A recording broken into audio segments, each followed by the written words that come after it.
Um marco para a história da Defensoria Pública do Estado da Bahia. Tomou posse na segunda-feira da semana passada a primeira defensora pública indígena do estado, Alessia Pamela Bertoleza Santos, de 29 anos.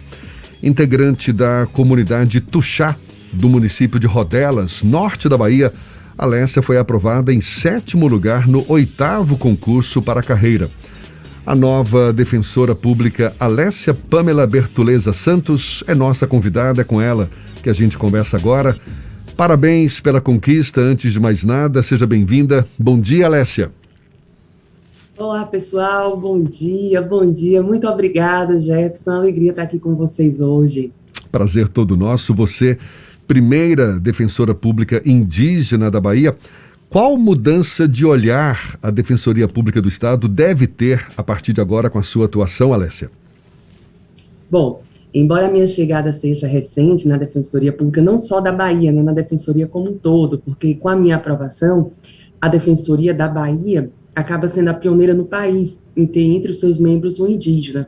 O que eu acredito que vai acontecer, Jefferson, é um processo pelo qual a Defensoria já passou no concurso anterior em relação aos negros. No concurso passado, foi o primeiro concurso da Defensoria Pública do Estado da Bahia, em que teve a reserva de vagas para a população negra, e a partir daí, o que a gente verificou foi uma verdadeira pluralização do debate, sabe? A presença de membros negros na instituição fez com que a pauta da questão negra, a pauta do racismo, saísse só de medidas programáticas, daquelas medidas voltadas que saem deles para nós, e passou a ser uma pauta direta da instituição, construída por aquele público-alvo também. Eu acredito que nós vamos viver isso em relação aos povos indígenas também, que já é um grupo protegido, tutelado pela Defensoria Pública, é um grupo que está aí na pauta de prioridades de atuação da Defensoria Pública, mas com a nossa chegada como membro, a gente vai estar fortalecendo essa nossa presença no debate, na adoção de medidas, trazendo mais visibilidade à nossa causa e também fortalecendo a nossa luta, porque agora nós passamos a fortalecer, na verdade, a participação da instituição em nossas lutas. E em relação à pauta indígena que você cita, não é? Certamente ganha força agora com a sua atuação. Quais pontos devem merecer mais destaque para que exatamente essa visibilidade ganhe mais protagonismo ainda, Alessia? Então, Jefferson, quando nós falamos sobre a questão dos povos indígenas na Bahia, nós temos um cenário que é comum ao país todo, na verdade. Por quê? De norte a sul, de leste a oeste nesse estado, nas 5 regiões, nesse país, nas 5 regiões, nós verificamos que o histórico constante de violação de direitos dos povos indígenas, né? Existe, na verdade, no histórico do Brasil, uma verdadeira política estatal assimilacionista e de tentativa de extermínio dos povos indígenas.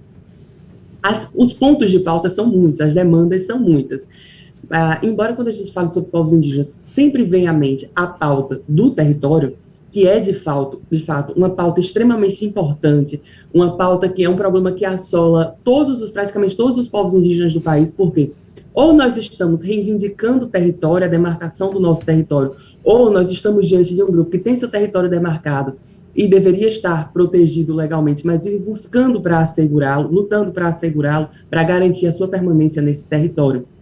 Mas existem outros pontos também, tá? Existe a questão da educação escolar indígena diferenciada, que é um direito assegurado aos povos indígenas e que é tão difícil de ser implementado. Existe a questão da saúde indígena. Existem outras questões estruturais também, porque é importante lembrar que, embora muitas vezes, e aí eu parabenizo a sua iniciativa por nos abrir esse espaço, mas a maioria das vezes, quando a mídia retrata os povos indígenas, ela traz uma versão meio caricaturizada, né? O indígena como algo diferente, como algo que não está entre nós, não está entre a dita sociedade nacional. Isso não é uma realidade. Quando isso é feito, na verdade, esse tipo de discurso estigmatizante faz com que a questão do indígena seja tratada com um distanciamento e, por consequência, os seus problemas sejam deixados em segundo plano.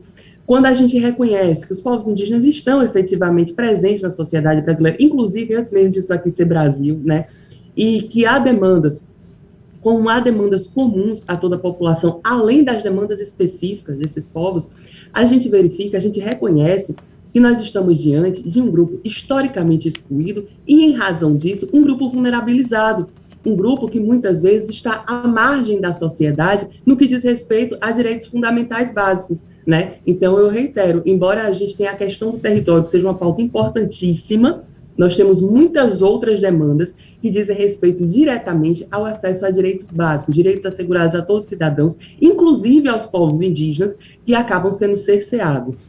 Alécia, quando a gente fala da comunidade indígena, nós sabemos da subrepresentação social por conta das consequências históricas, do próprio até racismo institucional que o Brasil vivencia, apesar que nós não falamos sobre racismo com relação aos indígenas com a mesma frequência como nós debatemos com relação à causa negra. A sua chegada dá uma visibilidade maior a uma causa que é muito cara à sociedade como um todo. Existe algum tipo de debate que vai estar presente com uma frequência maior a partir da sua chegada a um espaço de poder, porque estar como membro da Defensoria Pública não deixa de ser um espaço de poder conquistado por uma mulher indígena nesse contexto que nós vivemos? Então, Fernando, acho que a questão, você toca assim no centro da questão, a invisibilidade, né? Nós temos uma parceria muito boa, diria até com um apoio, uma inspiração recíproca com o movimento negro, tá? O movimento indígena e o movimento negro, embora a sociedade busque muitas vezes tratar como se fossem coisas isoladas, são dois grupos grandes, dois grupos fortes socialmente, que lutam constantemente pelo reconhecimento de direitos, pela formalização desses direitos, e depois entendem que isso é só o ponto de partida, né? Porque inicia-se todo o processo para a efetivação desses direitos. Então, a questão da posse, nesse momento, como defensora pública, indígena defensora pública, trouxe uma repercussão muito boa, que foi o ponto de a questão da visibilidade dos movimentos indígenas. As pessoas passaram a entender, muita gente, inclusive, acredite de forma inédita, que os indígenas não são aqueles que estão no seu livro didático.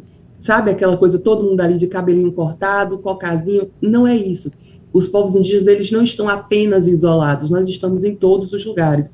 Existem os povos isolados, mas existe uma grande parcela que está inserida na zona urbana mesmo, e vive numa condição de invisibilidade. E como eu falei antes sobre a questão de vulnerabilidade desse grupo, em razão dessa invisibilidade, essa vulnerabilidade acaba sendo maior. Por quê? Quando nós falamos sobre a população negra, nós temos muitos dados, nós sabemos que a população negra é constantemente vítima de racismo, nós sabemos que a sociedade brasileira é uma sociedade racista, né? A ideia do racismo estrutural, ela está tão enraizada no DNA brasileiro que as pessoas sequer percebem como isso. Veja, repercutiu muito, eu vi algumas críticas até nas redes sociais, infundadas, dizendo assim, não sei se tenho que comemorar, como é que a gente tem um indígena depois de 522 anos do dito descobrimento. Isso não é uma crítica à instituição, isso é algo que deixa claro o quão gritante é o racismo estrutural na sociedade brasileira, porque note, nós levamos 522 anos, você vem hoje estranhar a minha chegada, considerá-la tardia, mas você sequer percebeu que eu não estava aqui. E eu falo enquanto povo indígena. Você não percebe que a Defensoria levou esse tempo todo, mas as outras instituições do sistema de justiça sequer têm. Então, o primeiro ponto, a primeira pauta, digamos assim, é justamente essa, nos tirar da condição de invisibilizados pelo sistema social, né? Afastar essa ideia, lutar para afastar essa ideia de que os povos indígenas correspondem àquela caricatura prevista no livro didático brasileiro, que não é assim, tá? Nós somos muitos, só na Bahia nós somos 30 povos indígenas, então por aí você já tirar a riqueza cultural, a diversidade cultural do nosso estado, sem falar em todos os outros estados do país, né? E trazer essa questão, afastar essa invisibilidade, trazer visibilidade para as nossas lutas, para as nossas causas, para essas pautas que eu já mencionei, além da questão do território, a questão da educação, a questão da saúde, a questão do acesso a direitos fundamentais básicos e, principalmente, aproveitar esse espaço de voz, esse espaço de fala, para demonstrar a nossa situação. E quando eu falo nossa situação, é sim tornar evidente o constante quadro de violação de direitos a que os povos indígenas estão submetidos no país. Por quê? Quando eu falo sobre essa visão de caricaturizada, né, do livro didático, parece o quê? que em 1500 chegou aqui, encontrou todo mundo, houve a colonização, todo mundo desapareceu, né? Todo mundo foi incorporado à dita sociedade brasileira e deixou de existir, deixaram de haver, assim, as culturas indígenas, nosso povo teria deixado de cultuar nossa tradição. E não foi isso que aconteceu. Não foi isso que aconteceu. Nós estamos aqui. O fato de hoje eu estar ocupando esse espaço, eu estar defensora da Bahia com muito orgulho, não muda o fato que eu sou tuxá, lá de Rodelas, no norte do estado, não muda o fato de que eu cultuo as minhas tradições, eu danço meu toré, eu balanço meu maracá, sabe? São coisas que não se anulam. Então, a partir desse momento, a gente tem duas vertentes, né? Com esse momento, que é trazer a questão da visibilidade e, com a visibilidade, todas as nossas pautas, tanto as negativas, as demandas que nós precisamos resolver, como mostrar também onde nós estamos. Nós temos indígenas hoje no Tribunal Superior Eleitoral, entende? Nós temos indígenas advogados, indígenas médicos. Com isso, a gente mostra, olha, nós não estamos exatamente no espaço que a sociedade queria nos colocar. Nós somos muito mais do que o processo de colonização quis nos tornar. E tem um outro efeito também, que é mostrar para as nossas crianças, né, a base vem forte, como se diz no futebol, mas poder mostrar para a nossa nova geração também, que principalmente o pessoal que está aí na aldeia, que está vivendo isso, esse constante processo de violação de direitos, sentindo na pele, como eu senti, né, acompanhei o histórico da minha família, que a gente pode ir além, tá? Que existe, assim como houve pessoas que brigaram, que lutaram para que eu pudesse estar ocupando esse espaço hoje, existem pessoas como eu hoje lutando para fortalecer, para abrir mais portas para a próxima geração. Alessia, um dos papéis fundamentais da Defensoria é garantir o acesso ao sistema de justiça de pessoas hipossuficientes ou em condição de vulnerabilidade. E os indígenas estão em muitas situações em condição de vulnerabilidade. Você pretende, junto com a Defensoria Pública do Estado da Bahia, desenvolver um trabalho mais específico de contato com esses indígenas em condição de vulnerabilidade? Porque a gente tem um debate muito interessante e que é preciso ser feito na sociedade, que é só negros podem falar sobre racismo, só brancos, só mulheres podem falar sobre machismo e misoginia, quando na verdade esse é um grave problema social em que toda a sociedade precisa discutir. Você pretende estar focada também nos povos indígenas ou você pretende ampliar esse leque para que outros defensores consigam enxergar essas nuances que você traz a partir da sua chegada à Defensoria? Olha, Fernando, em primeiro lugar eu gostaria de dizer que, como a gente já mencionou aqui, as demandas são muitas, né? É um povo muito múltiplo e com muitas demandas. Só no Estado brasileiro nós temos 30 povos, 30 etnias. No caso da Defensoria Pública, a Defensoria Pública, por ser a instituição mais nova do sistema de justiça, né, tomando como base o Poder Judiciário, o Ministério Público, a Defensoria Pública ela está numa fase de fortalecimento institucional, de crescimento, de expansão. Então, nós não estamos ainda nem em todas as comarcas do estado da Bahia. Por que eu faço esse esclarecimento? Não estou fugindo da responsabilidade, não, viu? Estou querendo deixar claro qual é a realidade. A Defensoria Pública, em sua função de atuar como guardiã dos direitos dos vulneráveis, dos hipossuficientes, né, entendidos não só como hipossuficientes econômicos, ela tem buscado também atuar cada vez mais junto aos grupos e comunidades tradicionais, incluindo os povos indígenas. A questão da causa indígena não é quase assim, não é uma escolha, não é a bandeira que eu pretendo carregar na instituição, porque é a minha bandeira de vida, é a minha causa de existir, entende? Defender os direitos dos povos indígenas é defender a minha própria existência. Então, isso são coisas indissociáveis.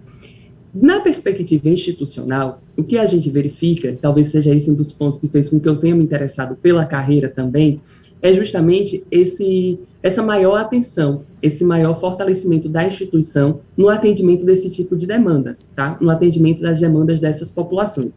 Então, sim, institucionalmente, é o meu desejo e é o que me move, e eu já recebi, apesar do pouco tempo, estamos ainda na segunda semana do curso de formação, né?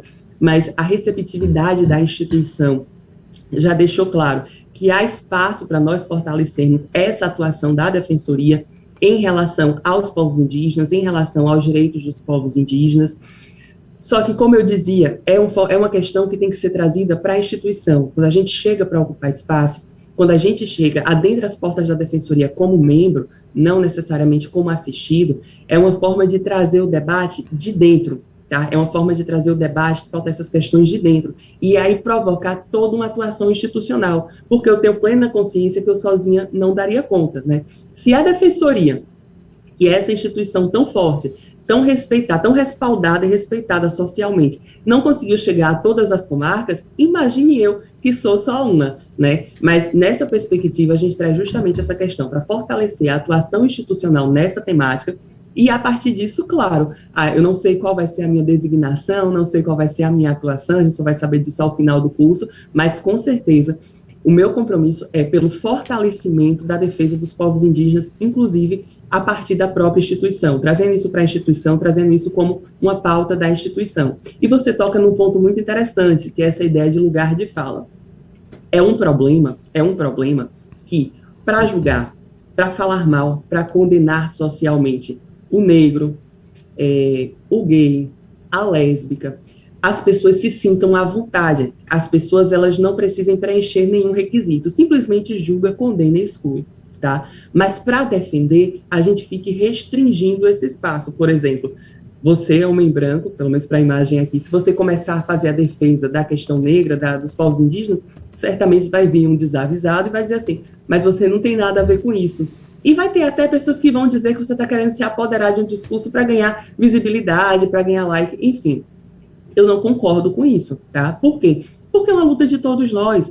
É uma luta que diz respeito à direta violação dos direitos essenciais, direitos fundamentais, direitos humanos. Então, se eu tenho alguém humano, né, digamos assim, nessa condição de violação, isso é algo que repercute para toda a sociedade. Isso é algo que repercute em toda a humanidade. Então, se você não se insurge contra isso, só porque você não pertence àquele grupo minoritário, você está sendo conivente, tá? Isso é uma coisa. O que não se confunde com o histórico de silenciamento dessas ditas minorias. Durante muito tempo, né, e essa é uma luta atual, inclusive, não é uma luta já vencida, é uma luta constante, o indígena, o negro, a mulher, sempre tiveram alguém para falar por eles. Geralmente, o homem branco. Alessia, que era quem ocupava esses espaços de poder. Então, só para concluir, quando eu digo que todo apoio é bem-vindo, isso não se confunde, e eu critico as pessoas que criticam a defesa, né? Olha, você não faz parte do que você está defendendo. Tem que defender sim, isso é uma pauta quase humanitária. Isso não se confunde com a nossa luta por ocupar mais espaço para que nós possamos também, nós mesmos, falar sobre as nossas lutas. Para a gente encerrar, Alessia, quando você se refere aos indígenas, a essa imagem estigmatizada que eles ainda têm por parte da sociedade, afirmando que, ao contrário, são povos inseridos na nossa sociedade, que necessitam ser reconhecidos como tal. Mas, ao mesmo tempo, eu te pergunto, ainda é grande o número de indígenas aqui na Bahia, por exemplo, que preferem viver de forma isolada, sem tanto contato com a sociedade dita formal? E, nesse caso, como a Defensoria Pública deve lidar com os direitos desses indígenas?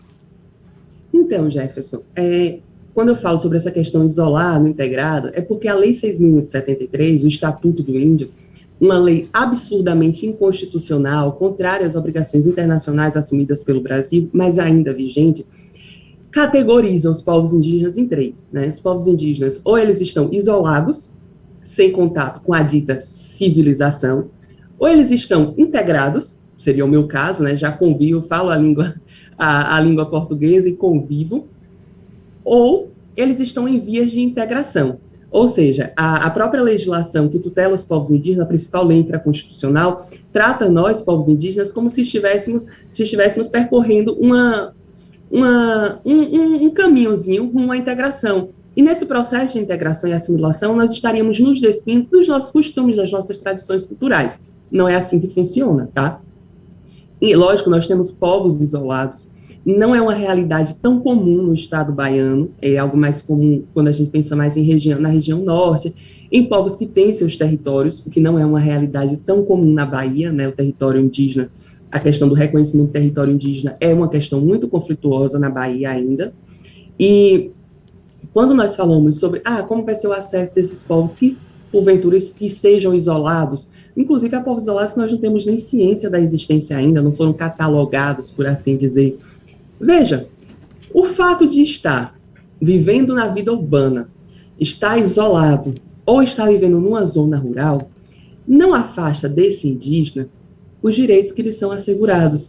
E quando eu falo sobre os direitos que lhe são assegurados, eu estou falando sobre todo o rol de direitos que o Estado brasileiro assegura a qualquer cidadão. Mas aqui no sentido aditivo, os direitos específicos reconhecidos aos povos e comunidades tradicionais, notadamente nos artigos 231 e 232 da Constituição Federal.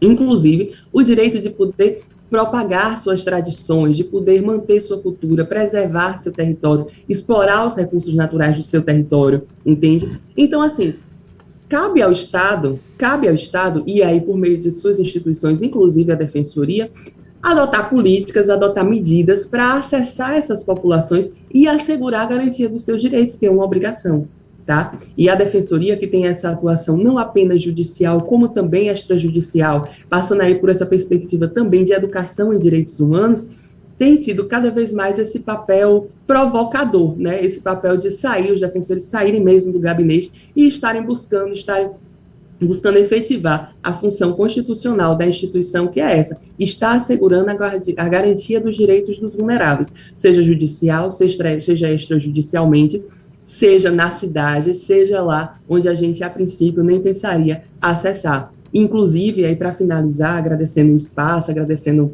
essa entrevista tão agradável nessa manhã de terça-feira, né? Inclusive, essa é uma das questões pelas quais é tão importante o fortalecimento da instituição. É tão importante a expansão da Defensoria Pública, tá? Porque dentre as instituições do sistema de justiça, é a Defensoria Pública quem tem mais essa atuação, não só em relação aos povos indígenas, mas em relação a todos os grupos sociais que mais precisam de acesso à justiça, que mais são vítimas de violação de direitos, que são todos os grupos vulneráveis. Muito obrigada. Alessia Pamela Bertoleza Santos, primeira defensora pública indígena da Bahia. Mais uma vez, parabéns pela sua conquista, muito sucesso nessa nova trajetória e um prazer conversar com você, tê-la aqui conosco. Seja sempre bem-vinda. Bom dia e até uma próxima, então. Agora, 7h52 na Tarde FM.